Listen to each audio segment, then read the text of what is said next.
Dear Ambassador, today, 26 March 2018, is a historic day for the people of Aceh.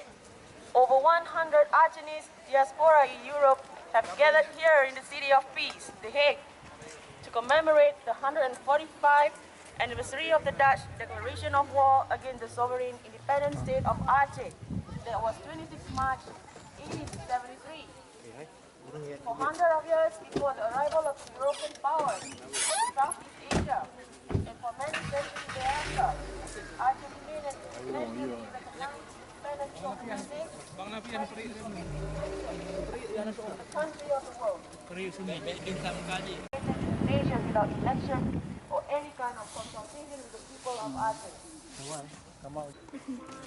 This illegal transfer of sovereignty by one colonial power to another, namely Indonesia, is a flagrant violation of the principles of the decolonization procedure of the United Nations, which stipulated that sovereignty over colonial territory is not transferable by the colonialist power to the other colonialist powers.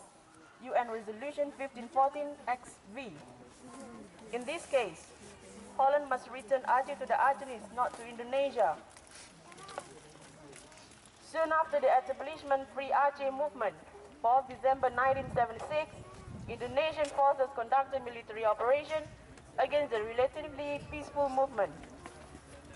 For almost 3 decades, Aceh had become a killing field for the Indonesian armed forces, ABRI.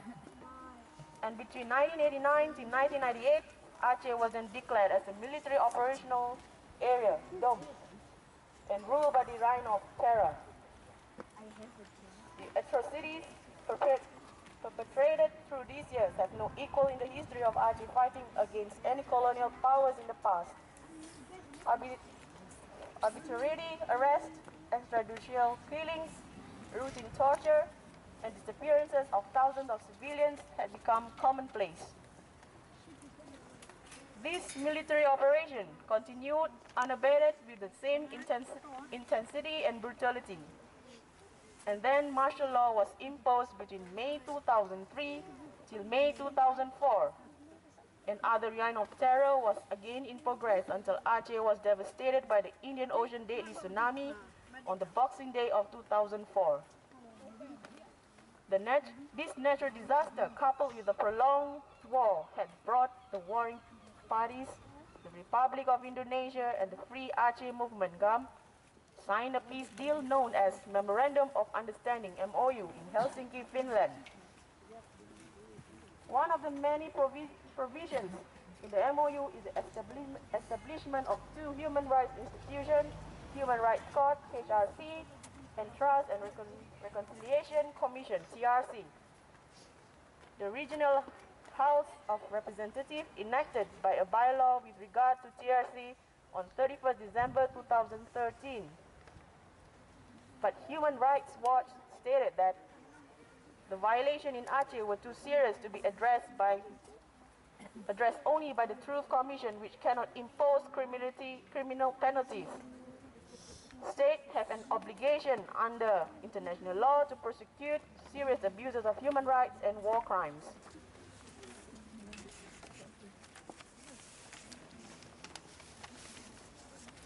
On 27 December 1949, the Dutch gave instead their entire colonial empire of the Dutch Indies to the new entity, the Jakarta-based Republic of Indonesia, not as required by the decolonization rule and principles.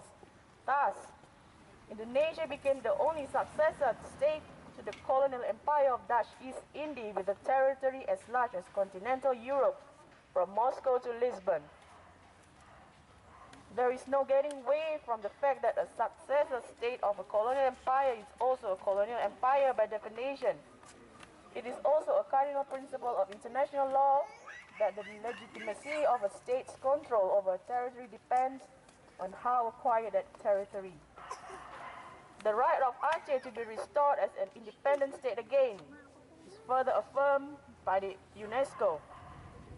Doc 23, 1990, paragraph 42 as follows. It is widely accepted that a group of people that is presently subjected to military occupation that traditionally has formed a nation of its own or has been part of a different nation than one which occupies it is entitled to assert or to restore its self-determination. ASNLF, therefore, urge your government to respect the freedom of expression, including the right to self-determination as enshrined in International Covenant on Civil and Political Rights, ICPPR, and International Covenant on Economic, Social and Cultural Rights, ECSCR, and to fully adhere to the UN General Assembly Resolution 43135 of 18 December 1992 concerning the rights of persons belonging to national or ethnic, religious, and linguistic minority.